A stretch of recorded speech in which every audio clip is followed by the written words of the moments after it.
We had this nice bhajan. हर देश में तू, हर वेश में तू, तेरे नाम अनेक, तू एक ही है.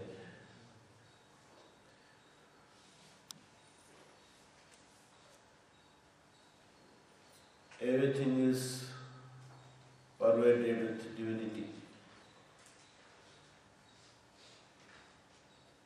In each and every place, each and every country, desha is place, desha is country. Har desh mein tu, har vesh mein tu, behind all the forms, you are there. Tere naam anek, you have different names. Tere naam anek, tu ek hi hai. So behind all the names and forms, there is one entity. To be one with the entire cosmos is the ultimate purpose of yoga. To dissolve our individual ego, individual consciousness, be one with the whole. Yoga is that union. Yesterday in YSE class we were discussing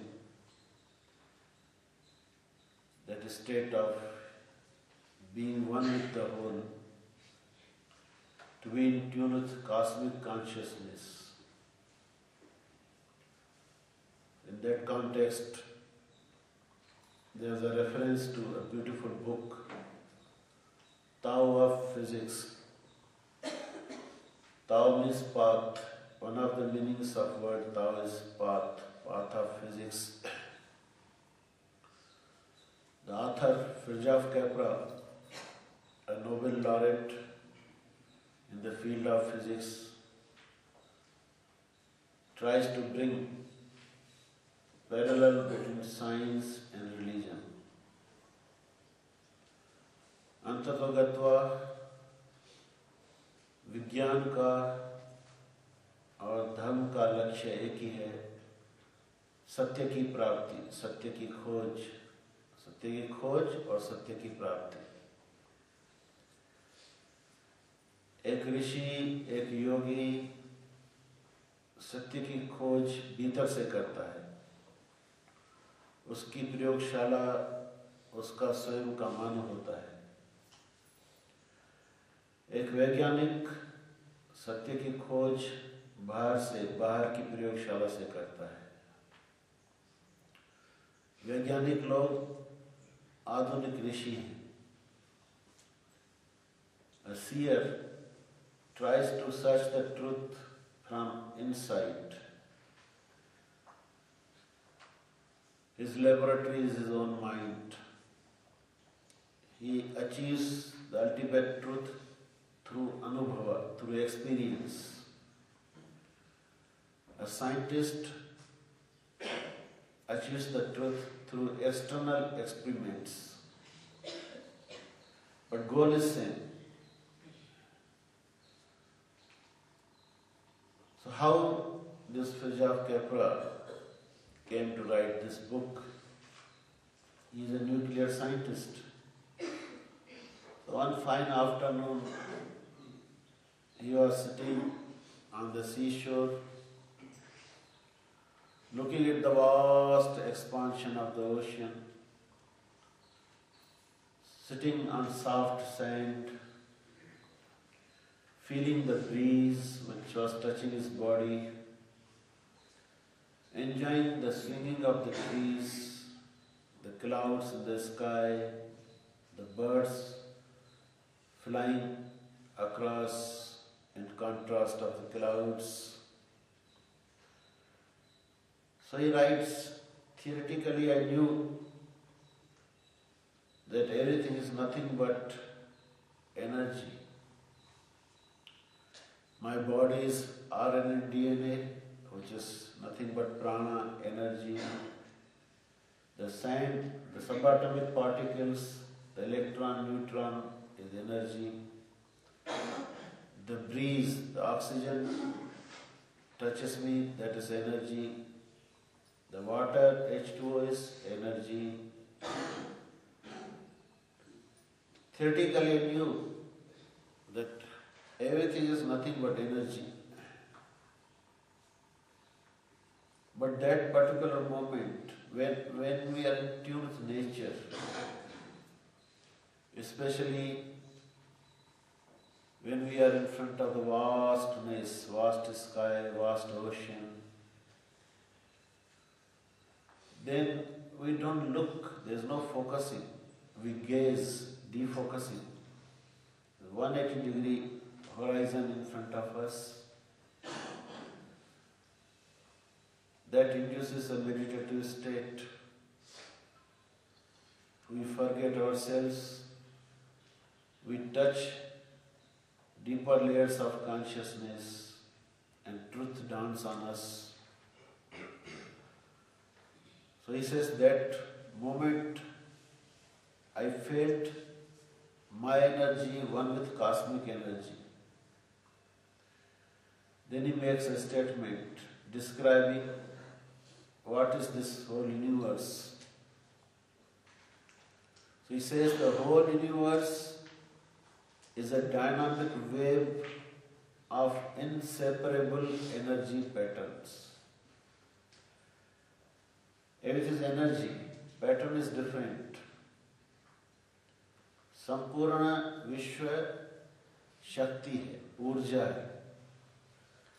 वैज्ञानिक लोग सिर्फ बाह्य ऊर्जा का अनुभव कर पाए, लेकिन हमारे मनुष्यों ने जाना भीतर जो घटित हो रहा है, हमारे विचार, हमारी भावनाएं, वो भी ऊर्जा ही है, प्राण ही है. बाहर भी प्राण है, भीतर भी प्राण है. Science goes to certain extent, the materialistic world, but yoga goes to deeper layer. Thoughts are also energy, prana. Emotion is also energy, subconscious, unconscious, inside, outside, everything is nothing but energy, energy, energy. So pattern of this energy may be different. The pattern in solid may be different from the gas, from the liquid, but everything is energy.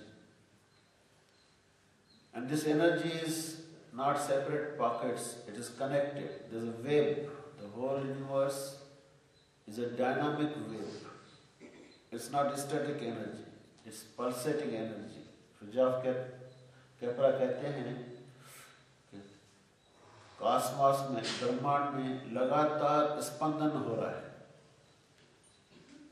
वो उसको शिवजी का नृत्य बोलते हैं.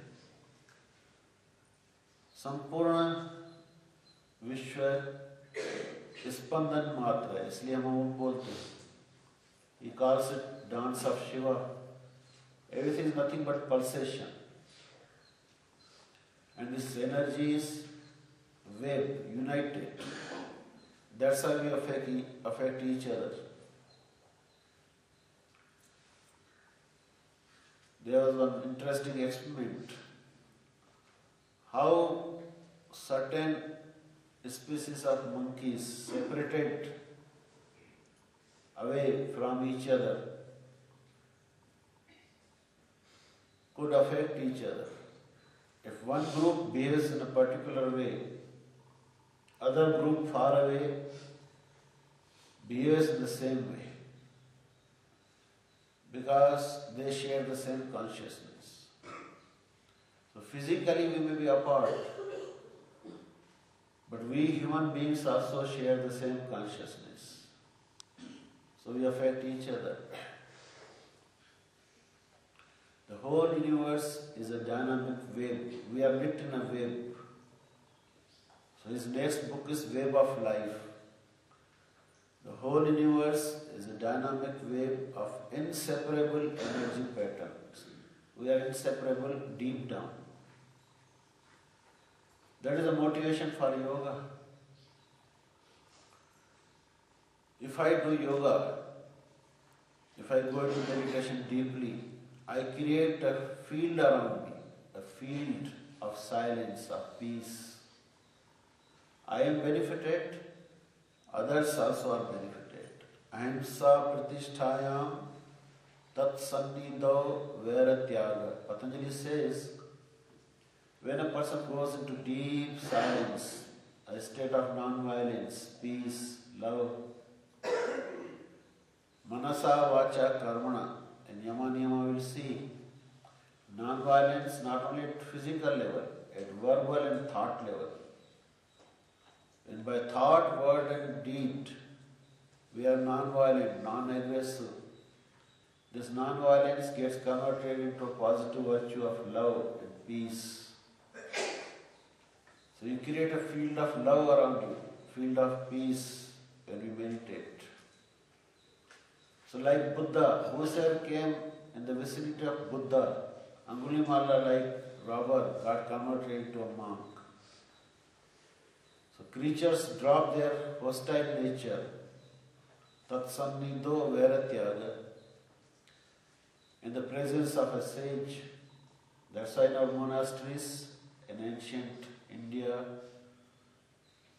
deer and lion used to live together. शेर और बकरी एक ही घाट पे पानी पीते थे ऋषियों के आश्रम में,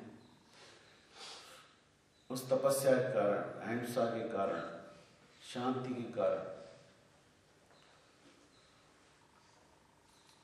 That is spiritual healing. हम लोग साधु महात्माओं का दर्शन करने जाते हैं. कई बार वो लोग सिर्फ मौन में रहते हैं, लेकिन उनके सानिध्य में बैठने मात्र से हमें भीतर की शांति का अनुभव होता है, उनके वाइब्रेशंस के कारण. Physically we may be apart, but our subtle energy, our aura, our pranamaya kosha, our vibrations, they interact. Sometimes when vibrations don't match, we feel uneasy. You are sitting in a bus, in an aeroplane, in theatre, somebody comes and sits next to you. You feel very uneasy. You feel like getting up and sitting somewhere else because vibrations don't match. Sometimes somebody sits next to you, immediately you strike a conversation as if you are very good friends for a long time because vibrations match. This is as far as common human beings are concerned. But for a great master like Buddha, Ramana, Ramakrishna, their aura is so powerful. Their vibrations are so powerful that it has capacity to nullify the negative vibrations of other person. So whosoever comes in their vicinity becomes peaceful, non-violent. Buddha was camping in Bihar. One of the kings of that state was attacked by enemy. Unprovoked attack. So enemy was defeated. As per the rules of those days, such an enemy is beheaded. The enemy king was brought to the court. King was to pronounce the judgment, but rather than giving order of capital punishment, he says, forgive, let him go. Let us forgive this enemy. All are surprised how the king is going against the constitution. But the priest, royal priest says, I know why our king is pronouncing like this because he is affected by the mighty vibrations of Buddha.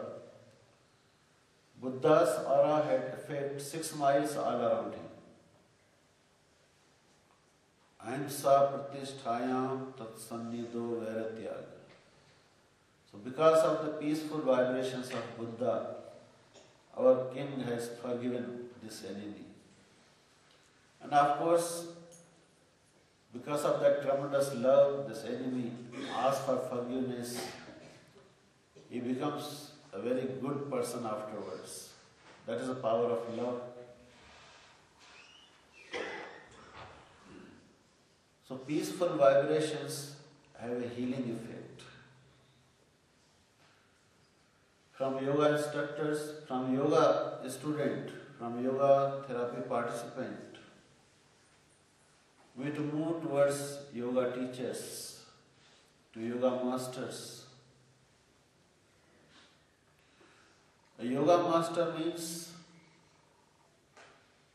who has this inner capacity to heal others through non-verbal communication. When I am very, very peaceful, then asana, pranayama, counseling, meditation becomes an excuse, a bridge to pass on my peace to others. 2 identical Shavasana instructions were given by 2 therapists to a patient at different times. When one therapist says relax, relax, the patient goes into deep silence, relaxation. But when other therapist says relax, he goes to much more deep relaxation. Because the other person himself is so deeply relaxed and peaceful. If my mind is turbulent, inside I am very restless. So my instructions will work at certain level, but not at deeper level. But suppose I am non-violent at thought level, very peaceful inside, deep down, then my suggestion will have different dimension. For one very difficult therapy case, after one of our doctors saw the case, she thought we should give for this therapy participant a very good healer, therapist, yoga teacher. So through computer, somebody with A+ grade, long experience, good language was found and asked to deal with this therapy participant. Earlier one was shifted. After a few days, therapy participant tells, this patient therapy participant tells, why don't you give me the earlier one who was handling me?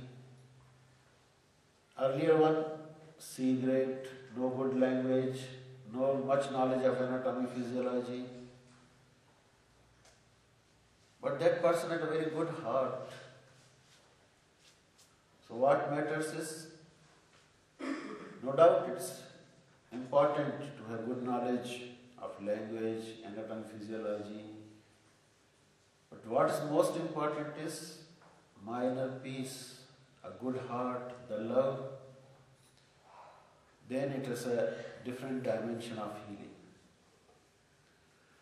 So all of us have to graduate ourselves, upgrade ourselves to that level that when we are there in peace and relaxation, others also feel that non-verbal communication.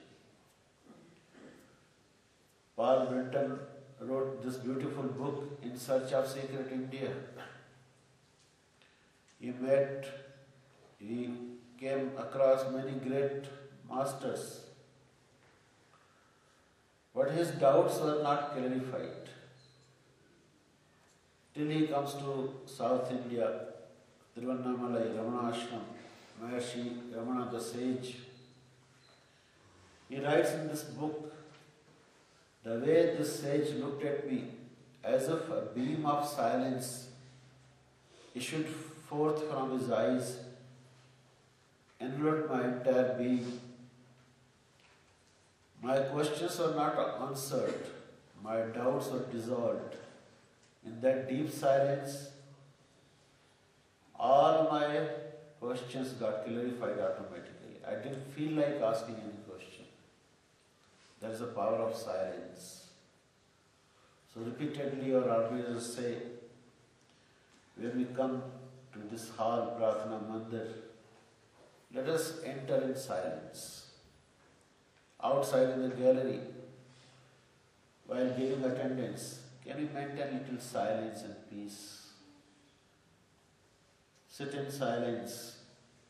There was a quotation in Reader's Digest. I like the silence in the church before the service begins more than the service itself. So if we practice silence many times in a day, before coming to the hall, before food, before going to bed, slowly there is a bedrock of silence which will affect us and others. Om Asato